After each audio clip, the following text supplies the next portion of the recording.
IDK coaching campus के YouTube channel में आपका स्वागत है। करंट अफेयर्स सेगमेंट लेकर के मैं आया हूं और आज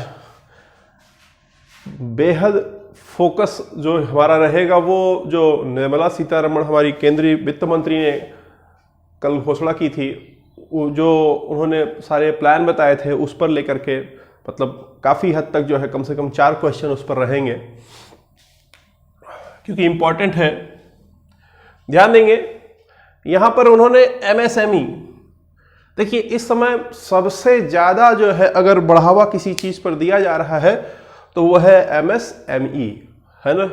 एमएसएमई क्या है इसको समझिए बात हमारी, कि ये एक तरह से इंडिपेंडेंट बना सकती है भारत को, भारत की इकोनॉमी को आत्मनिर्भर बना सकती है, क्योंकि इसके लिए बहुत बड़े बड़े मतलब कैपिटल लगाने की आवश्यकता नहीं, बहुत बड़ी पूंजी लगाने की आवश्यकता नहीं, बहुत बड़े बड़े फर्म बनाने की आवश्यकता नहीं, कोई भी चीज़ छोटी छोटी जो है आप पैदा कर सकते हो। सरकार चाह रही है कि जो जनता है वो खुद रोजगार पैदा करे, खुद कुछ ऐसा करे कि जिससे वो भी कमाए और 2 लोगों को नौकरी भी दे, 4 लोगों को नौकरी भी दे। ठीक, तो उसमें माइक्रो, स्मॉल, मीडियम जो इंटरप्राइज है, यानी कि जो एकदम माइक्रो होगा, छोटा होगा, स्मॉल होगा, फिर मीडियम होगा यानी लघु होगा, इन क्षेत्रों के बारे में तमाम जो है सहूलियतें दी जा रही हैं कि लोग बेहतर तरीके से इस सेक्टर में अगर आना चाह रहे हैं तो आगे बढ़ सकते हैं।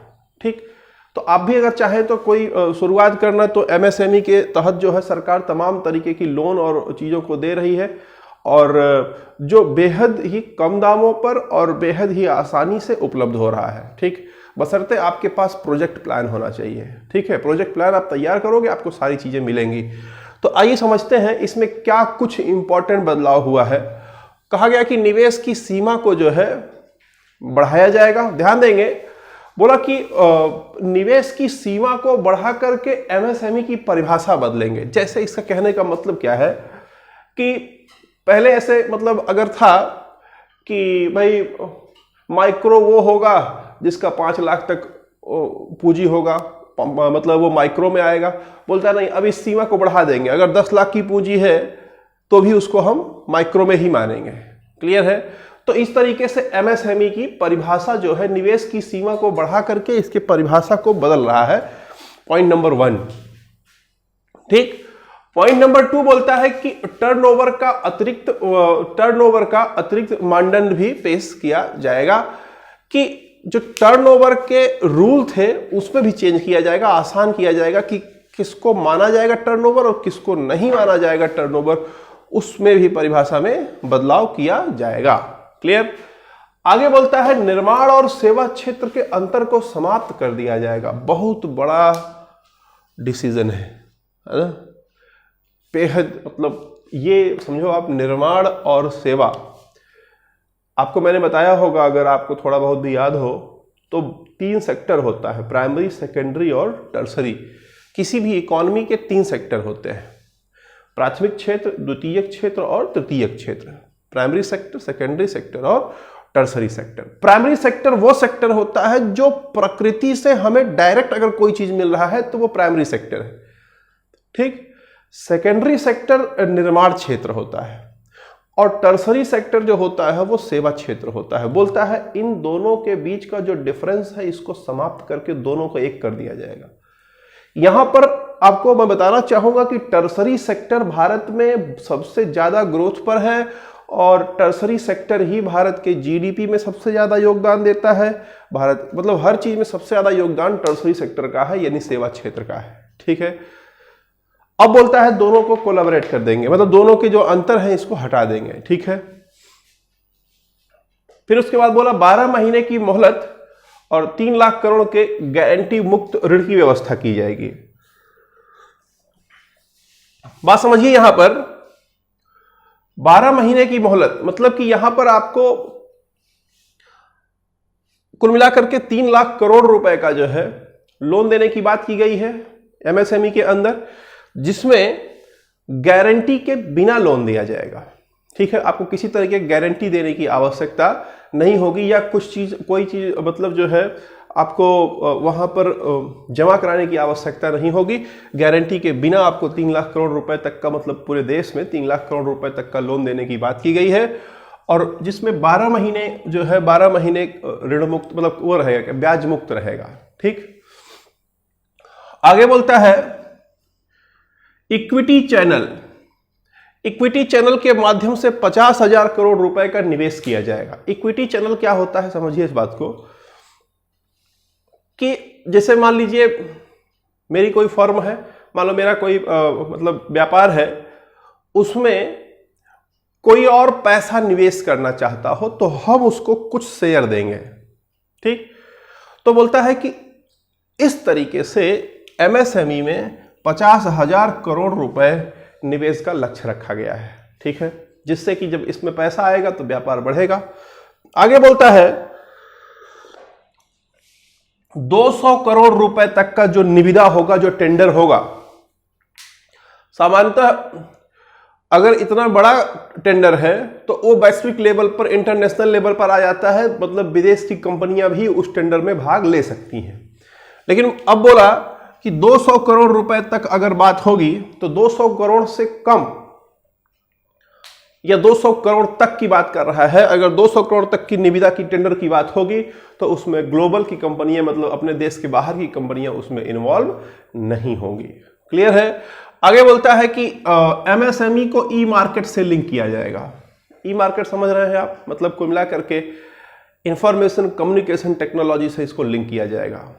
ठीक है, कहने का मतलब ये होगा कि लोगों की पहुंच बढ़ाई जाएगी एमएसएमई तक। प्रॉब्लम कहां पर है एमएसएमई में? छोटे जो लघु उद्योग, कुटीर उद्योग हैं, इसमें प्रॉब्लम क्या है?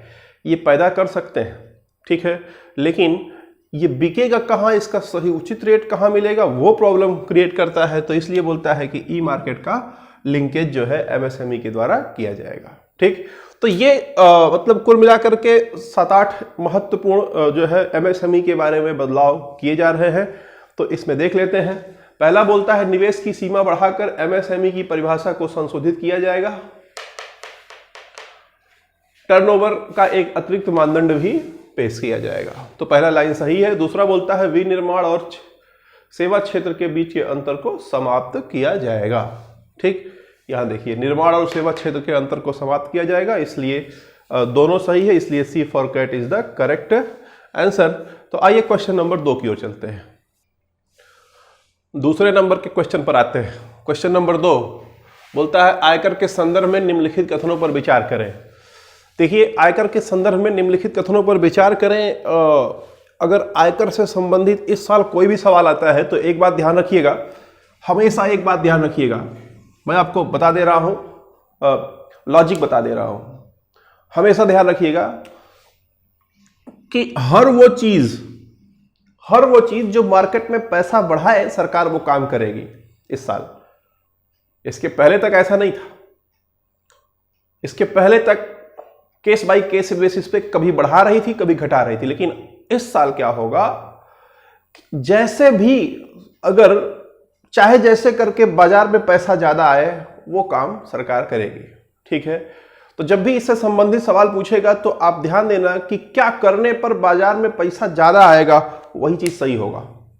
ठीक, तो ध्यान देंगे यहां पर आयकर में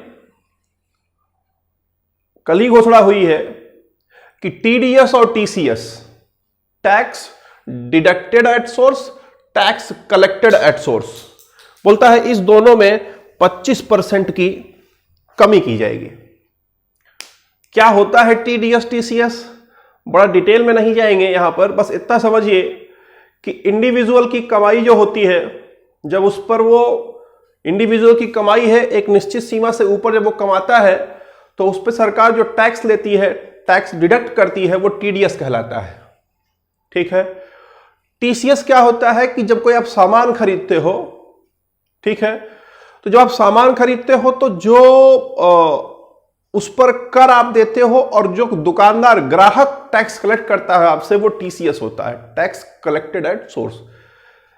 केवल इतना नहीं है, इसमें बड़ा अंतर है, बड़ा मतलब बहुत माइन्यूट चीजें हैं। ये मैं आपको टैक्सेशन में पढ़ाऊंगा, जब आपको इकोनॉमी में टैक्सेशन पढ़ाऊंगा तो उसमें डिटेल में बताऊंगा मैं आपको कि टीडीएस और टीसीएस क्या अलग अलग चीज है। बस यहां इतना समझिए केवल कि आपके पर्सनल इनकम पर भी लगता है, ये भी इनकम पर ही है एक तरह से, लेकिन यहां पर जो है ये जो बेचता है वो कलेक्ट कर लेता है, ठीक। और ये जो आपकी कमाई होती है उसको सरकार डायरेक्ट डिडक्ट कर लेती है, ठीक है। इसमें कुछ तरीके भी होते हैं कि आप कटौती को कम करवा सकते हो, है ना, उस पर बाद में चर्चा करेंगे। तो टीडीएस टीसीएस में बोलता है कि 25% की जो है कमी कर दी जाएगी, कब तक, 31 मार्च तक। अभी ये अप्रैल मई चल रहा है, मई से मतलब लगभग 1 साल तक, है ना, 10 महीने तक, ये 2021 तक जो है 25% कम कर दी जाएगी। तो बोलता है फलस्वरूप क्या होगा कि जो पैसा मतलब मार्केट से खिंच जा रहा था वो पैसा बाजार में ही रहेगा और लगभग 50,000 करोड़ अधिक नकदी का प्रवाह बाजार में बना रहेगा। क्लियर। और उसके बाद आईटीआर फाइल करने, इनकम टैक्स रिटर्न फाइल करने का तारीख जो है बढ़ा करके 30 नवंबर कर दिया है। साथ में इसका ऑडिट, टैक्स ऑडिट करने का और उसको दाखिल करने का डेट भी बढ़ा करके 31 अक्टूबर कर दिया गया है, ठीक है। ये बदलाव किए गए हैं। तो यहां पर अगर आप देखें तो पहला लाइन भी सही है, दूसरा लाइन भी सही है, इसलिए C for cat is the correct answer. तो आइए क्वेश्चन नंबर 3 की ओर चलते हैं। क्वेश्चन नंबर 3 की ओर चलते हैं। क्वेश्चन नंबर 3 में देखिए, कर्मचारियों के भविष्य निधि एम्प्लॉय प्रोविडेंट फंड ईपीएफ की बात जो करता है के संदर्भ में निम्न कथनों पर विचार करें। फिर से मैंने बोला आपको कि कोई भी ऐसी चीज जो मार्केट में पैसा को बढ़ाएगी वो काम सरकार करेगी, ठीक है। तो यहां देखिए ईपीएफ जो एम्प्लॉय प्रोविडेंट फंड है क्या होता है, ध्यान देंगे। यहां पर बात करेंगे एम्प्लॉय प्रोविडेंट फंड की, तो जो भविष्य निधि है कर्मचारियों की, मूल वेतन का 12% कटौती किया जाता था, ठीक है। अब जो वेतन है उसका 12% अगर कटौती, मूल वेतन का 12% अगर कटौती कर लिया जा रहा है तो जाहिर सी बात है कि जो सैलरी उसको अपने घर ले जानी है उसमें कुछ कमी हो रही है, 12% कम हो जा रहा है। तो उसी को डिडक्ट किया गया है कि ये जो 12% था उसको घटा करके 10% किया गया है, ठीक है। और ये केवल एम्प्लॉय के लिए नहीं, बोला एम्प्लॉय एम्प्लॉयर दोनों के लिए होगा, नियोक्ता और कर्मचारी दोनों के लिए होगा, ठीक। दोनों के लिए जो है, जो ईपीएफ होगा, ये जो प्रोविडेंट फंड जो देना होता था मूल वेतन का, वो 10% जो है, मतलब 12% से घट करके 10% हो गया, ठीक है। इससे क्या होगा कि टेक होम सैलरी बढ़ जाएगी, यानी कि घर ले जाने वाली जो सैलरी होती है वो बढ़ जाएगी, ठीक। और हालांकि वो पैसा आप ही का होता है, भविष्य निधि में जमा होता है, आप ही का होता है, बाद में आपको मिलता है, लेकिन वर्तमान समय की अगर चीज़ों को देखें अगर, तो वर्तमान में पैसे की ज़्यादा आवश्यकता है, ठीक। तो इसलिए इसको डिडक्ट किया गया है, कम किया गया है, और इससे टेक होम जो सैलरी होगी वो ज़्यादा हो जाएगी। तो बोला जा रहा है कि 6,750 करोड़ रुपए की तरलता मार्केट में बढ़ जाएगी। इतना जो सरकार के पास, मतलब जो ईपीएफ में, मतलब प्रोविडेंट फंड में चला जाता था, 2% बराबर इतने के हो रहा है, ठीक है। तो ये 2% की कटौती हुई है, ठीक है। आगे बोलता है ईपीएफओ के अंतर्गत आने वाली सभी संस्थाओं पर ये लागू होगा, ठीक है। तो आइए देखते हैं यहां पर जो क्वेश्चन दिया हुआ है। पहला, केंद्रीय वित्त मंत्री ने नियोक्ताओं और कर्मचारियों दोनों के लिए वैधानिक भविष्य निधि में 12% की कमी करने की घोषणा की है। देखिए गलत है ये, यहां 12% की कमी नहीं हुई है, कमी तो 2% की हुई है। 12 से 10% हुआ है, कमी केवल 2% की हुई है, ठीक है। यह निर्णय कर्मचारी भविष्य निधि संगठन ईपीएफओ के अंतर्गत आने वाले सभी प्रतिष्ठानों पर लागू होगा। तो ये तो लाइन सही है, ये लाइन गलत है, इसलिए B for ball is the correct answer, केवल 2 सही है, ठीक है। तो क्वेश्चन नंबर 4 की ओर आगे बढ़ते हैं। क्वेश्चन नंबर 4 की ओर बढ़ते हैं। क्वेश्चन नंबर 4, यहाँ पर फोर्स मेजोर एक वर्ड है ना, फोर्स मेजोर। ध्यान देंगे ये फोर्स मेजोर के बारे में बात किया जा रहा है। ये फोर्स मेजोर है क्या, ध्यान दीजिएगा, पहले समझ लीजिए न्यूज़ में क्यों है, क्या कहानी है इसकी। फोर्स मेजोर एक फ्रांसीसी शब्द है, ठीक है, और ये फोर्स मेजोर मतलब होता है अधिक बल, मतलब इसका शाब्दिक अर्थ जो होता है वो अधिक बल होता है। ये मानव बलों से हट करके, मानव बलों से परे कोई बल अगर लगता है किसी कहीं पर तो उसे फोर्स मेजोर कहा गया, ठीक।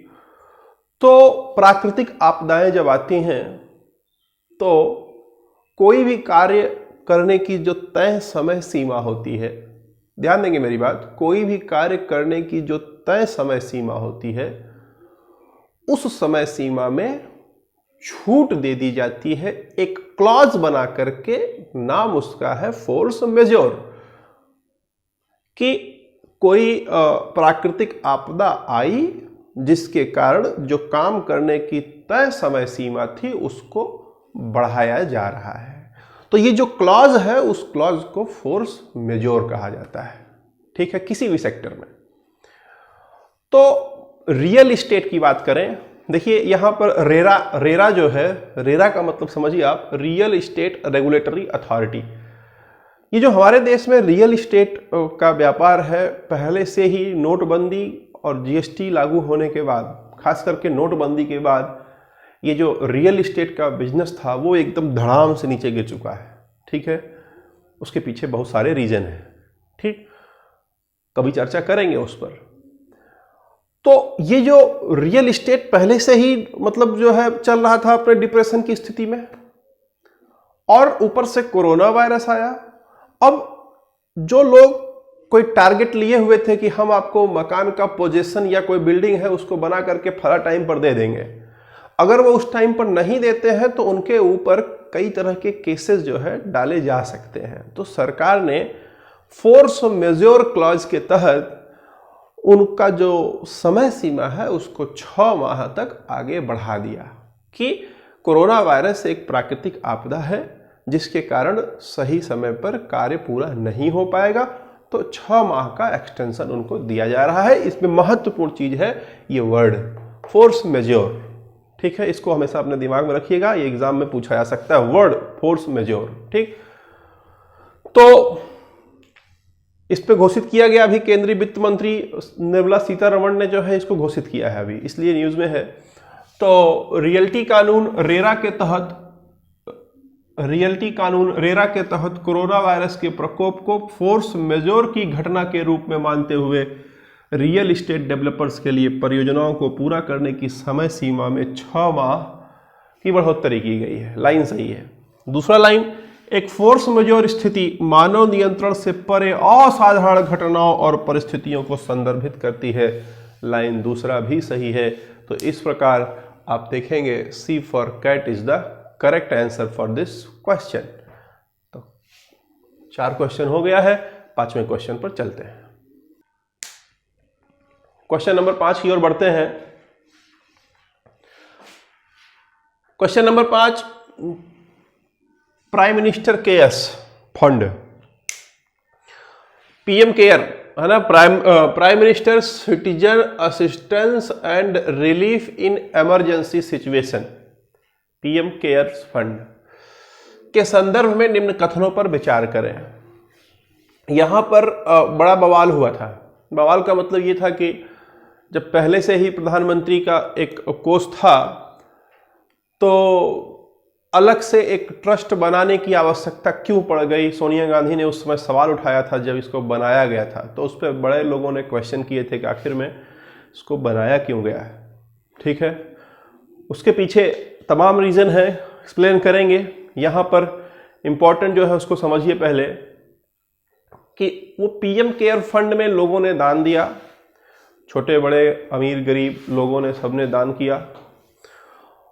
आज जो पैसा आपने उसमें दान किया था उस समय, उसको जो है उसमें से 3100 करोड़ रुपए कार्यों में आवंटित किया गया है। 31 करोड़ रुपए को कोविड-19 से लड़ने के लिए आवंटित किया गया, ठीक है।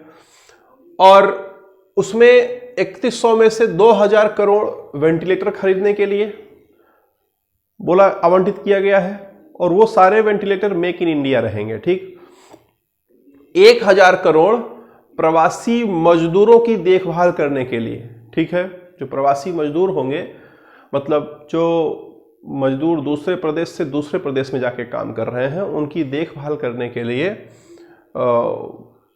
1000 करोड़ रुपए दिया गया है और 100 करोड़ रुपए टीका विकास के लिए। ठीक है, किसके टीका? कोविड-19 के टीका विकास के लिए 100 करोड़ रुपए दिया गया है। ये जो 1000 करोड़ रुपया प्रवासी मजदूरों की देखभाल के लिए दिया गया है, आवंटित किया गया है, ये सभी राज्यों और केंद्र शासित प्रदेशों के पास जाएगा। कैसे जाएगा? बोलता है कि पहले तो 50% जो, मतलब अगर 1000 करोड़ में से 500 करोड़ को जनसंख्या के आधार पर बांट दिया जाएगा, राज्यों की जनसंख्या के आधार पर बांटा जाएगा। फिर उसके बाद उसमें से 490 करोड़ जो होगा, मतलब 400 करोड़, जो 400 करोड़ है उसको कोविड-19 मामले के आधार पर बांटा जाएगा। यानी कि कहां पर कोविड-19 मामले ज्यादा है और कहां पर कम है, उस अनुपात में वहां पर 400 करोड़ बांटा जाएगा। बचा 100 करोड़, जो 100 करोड़ रुपया होगा वह न्यूनतम राशि के रूप में सारे राज्यों में बराबर रूप से जो है बांट दिया जाएगा, जिससे कि सबको एक न्यूनतम राशि मिले। तो इस तरीके से इसको बांटने की बात की गई है। और ये बोला कि ये जो बांटा जाएगा वो डायरेक्ट पैसा डिस्ट्रिक्ट मजिस्ट्रेट के पास जाएगा। डिस्ट्रिक्ट कलेक्टर चाहे कहिए, चाहे डिस्ट्रिक्ट मजिस्ट्रेट कहिए, उसके पास डायरेक्ट जाएगा और वह इस पर कार्य करेगा।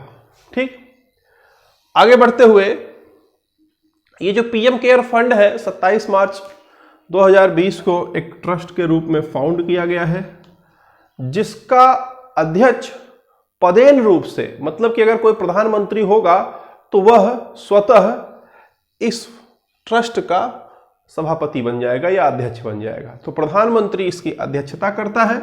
इसके पास 3 और मेंबर होंगे, डिफेंस मिनिस्टर, होम मिनिस्टर और फाइनेंस मिनिस्टर। डिफेंस, फाइनेंस और होम, ये 3 मिनिस्टर और इसमें जुड़े रहेंगे। क्लियर है? तो कुल मिलाकर के ये आपका पीएम केयर फंड है, जिसने 3100 करोड़ रुपए आवंटित किया है, इसलिए न्यूज में है दोबारा। तो आइए समझ लेते हैं फटाफट यहां पर। तो पहला बोलता है पीएम केयर फंड ट्रस्ट को कोविड-19 के खिलाफ लड़ने के लिए 31 करोड़ रुपए आवंटित करने का निर्णय लिया है पीएम केयर फंड ने। लाइन सही है। दूसरा बोलता है को गठित ट्रस्ट का नेतृत्व केंद्रीय गृह मंत्री करते हैं। नहीं, जो नेतृत्व की बात है, नेतृत्व करते हैं प्रधानमंत्री, केंद्रीय गृह मंत्री उसका सदस्य होता है। ठीक है, जबकि ट्रस्ट के अन्य पदेन सदस्य रक्षा मंत्री और वित्त मंत्री होते हैं। रक्षा मंत्री वित्त मंत्री के साथ साथ रक्षा मंत्री होगा, वित्त मंत्री होगा, साथ में होम मिनिस्टर होगा, और इसका जो अध्यक्षता करेगा, नेतृत्व करेगा, वो प्रधानमंत्री रहेगा। ठीक है, तो दूसरी लाइन गलत है, पहली लाइन सही है, इसलिए क्वेश्चन नंबर इसमें जो है 5 में ए सही होगा, ए। ठीक, तो चलते हैं क्वेश्चन नंबर 6 की ओर।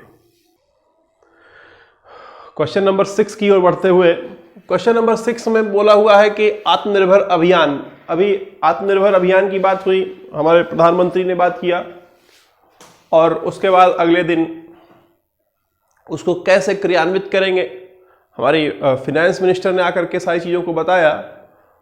तो उसमें ध्यान देंगे basically 3 NBFC, non banking financial companies. ठीक है, नॉन बैंकिंग फाइनेंशियल कंपनीज यानी गैर वित्तीय बैंकिंग कंपनियां। ठीक, गैर वित्तीय बैंकिंग कंपनियां।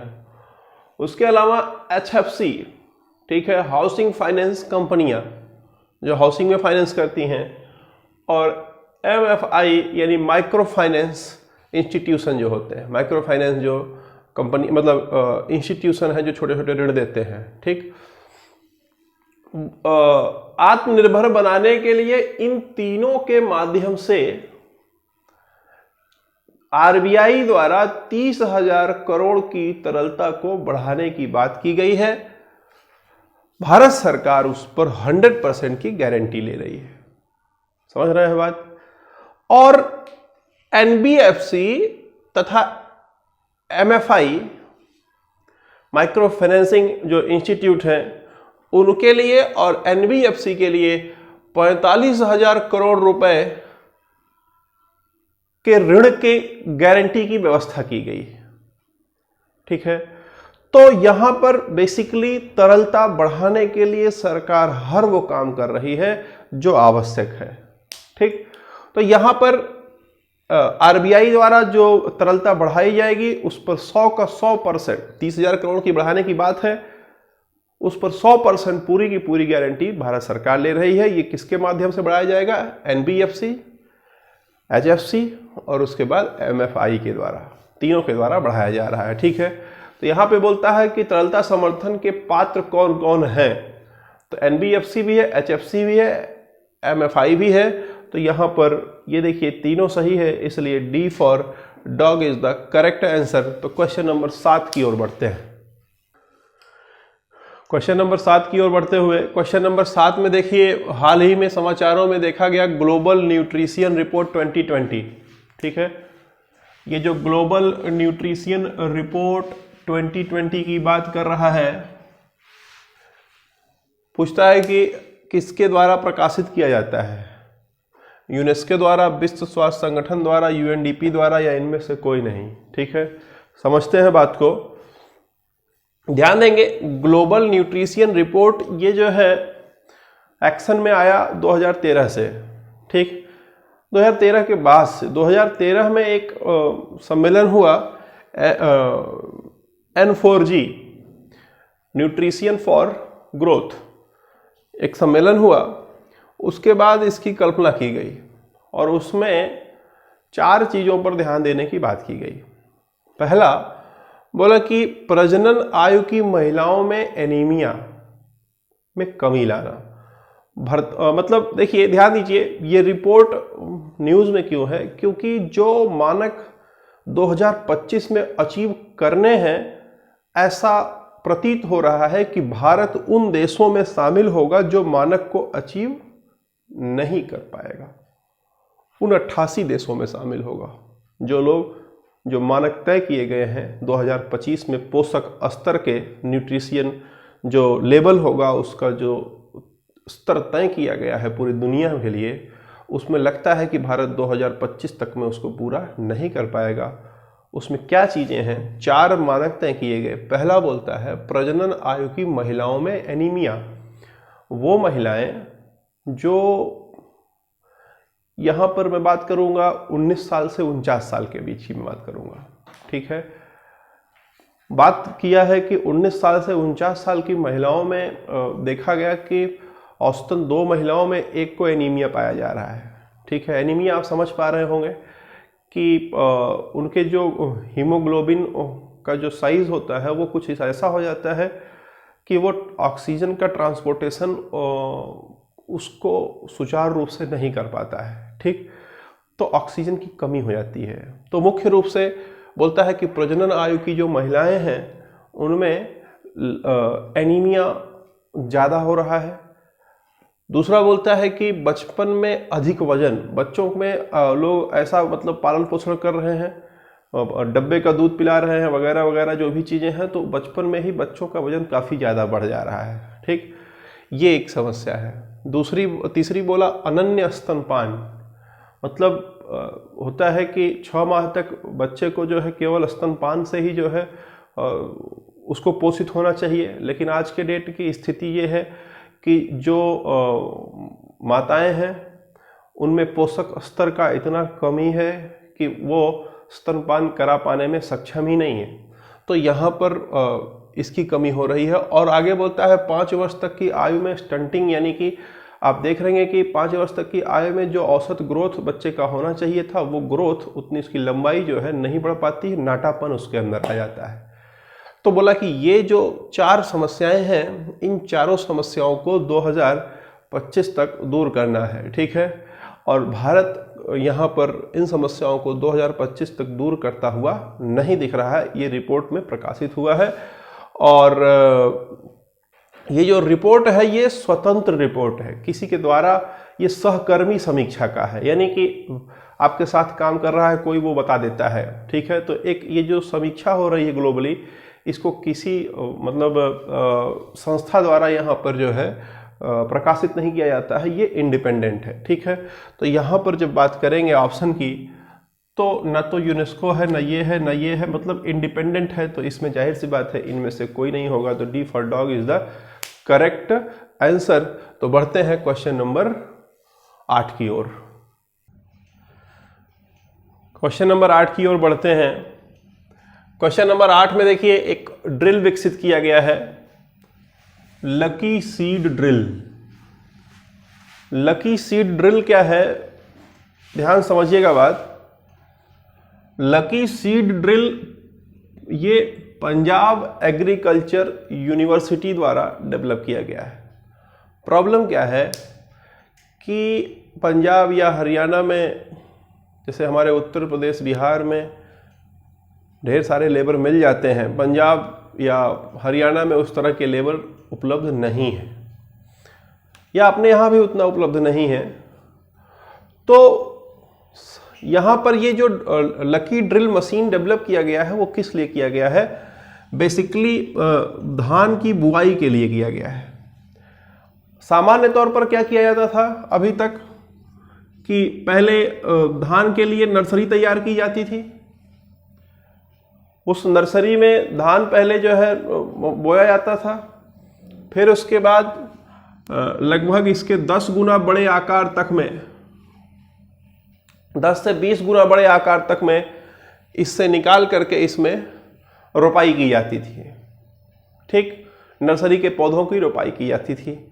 लेबर इंटेंसिव वर्क था काफ़ी, तो इसको जो है हटाया गया है। पंजाब यूनिवर्सिटी ने जो है, पंजाब एग्रीकल्चर यूनिवर्सिटी ने इसका सब्स्टिट्यूट निकाला है और वो एक मशीन डेवलप किया है, लकी सीड ड्रिल मशीन। इस मशीन का काम क्या होगा कि ये मशीन धान की डायरेक्ट बुआई करेगा, है ना, डायरेक्ट सीडिंग ऑफ राइस, मतलब धान के बीजों को जमीन में डायरेक्ट बोएगा। और इसकी खास बात ये होगी कि इसके लिए आपको पानी, उसमें खेत में पानी को इकट्ठा करने की आवश्यकता नहीं होगी, बस बुआई के पूर्व एक सिंचाई की आवश्यकता रहेगी। ऐसा नहीं होगा कि उसमें आपको पानी जो है काफ़ी इकट्ठा करना पड़ेगा जैसे कि रोपाई में होता है, वैसा नहीं हो रहा। बस किसान को अपनी जमीन को समतल करना होगा और उसके बाद ये जो मशीन होगा, मशीन बेसिकली 2 काम करेगा एक साथ। तो एक तरफ तो वो डायरेक्ट सीडिंग करेगा और दूसरी तरफ वो मशीन में ऐसे जो है ऐसे छिद्र बने हुए हैं कि उसमें हर्बिसाइड्स का मतलब है कि जो खरपतवार हैं उनको मारने की दवा उसमें डाल देंगे आप, तो फिर क्या करेगा वो, जो उस खेत में खरपतवार जमने वाले होंगे उन सब को समाप्त कर सकता है, मतलब कि पूरा छिड़काव कर देगा। तो यूनिफॉर्म डिस्ट्रीब्यूशन होगा, मतलब एक रूपता से पूरे खेत में जो है वो बढ़ जाएगा। सामान्य तौर पर क्या होता है कि हम लोग छींटते हैं तो कहीं कम कहीं ज़्यादा कुछ ऐसा होता है ना, और वो वास्तव में मिट्टी में नहीं मिल पाता है पूरा। ठीक, यहाँ पर जो चीज़ें हैं वो बोलता है कि ये जो ड्रिल मशीन होगा, एक तो ज़मीन में उसको धान को बोएगा, दूसरा ज़मीन में जो भी खरपतवार हैं उनको जो भी मतलब कि उनको खत्म करने के लिए जो भी दवाइयाँ अगर उसमें आप डालोगे तो पूरे ज़मीन में जो है उसको वो फैला देगा। ठीक, उसके अलावा तीसरा इसका काम जो होगा, बोलता है कि जो जल पाया जाएगा, इस जल में जो आवश्यक तत्व चाहिए होगा, मतलब इस राइस को ग्रो करने के लिए आपके मिट्टी में जो तत्व नहीं होंगे उन तत्वों को ये जल के माध्यम से उसमें मिला देगा, पूरे खेत में यूनिफॉर्मली डिस्ट्रीब्यूट कर देगा। यानी कि सारा का सारा काम जो है, एक जो निराई का काम होता था, बुआई का काम होता था और खाद छींटने का काम होता था, और पानी ज़्यादा लगता था, इन चारों चीज़ों की समस्याओं का निदान निकाला है लकी सीड ड्रिल के माध्यम से। समझ पा रहे हैं बात आप? किसने? पंजाब एग्रीकल्चर यूनिवर्सिटी ने। तो यहाँ पर अगर आप देखें तो यहाँ पर जो सही आंसर होगा A for Apple, PAU, Punjab agriculture university, इसका सही और एग्जैक्ट आंसर होगा। उम्मीद करते हैं कि आप चीज़ों को बेहतर ढंग से समझ पाए हैं और इस पर अगर आप काम करेंगे तो हमें उम्मीद है कि आप करंट अफेयर्स पर बेहतर कमांड बना सकते हैं। रेगुलर बेसिस पर इसी तरीके से पढ़ते रहिए और अगर आपको क्लास अच्छी लगी हो तो डेफिनेटली कमेंट करिए, शेयर करिए और इसको सब्सक्राइब भी कराइए, लोगों को बताइए कि ऐसा कुछ चल रहा है।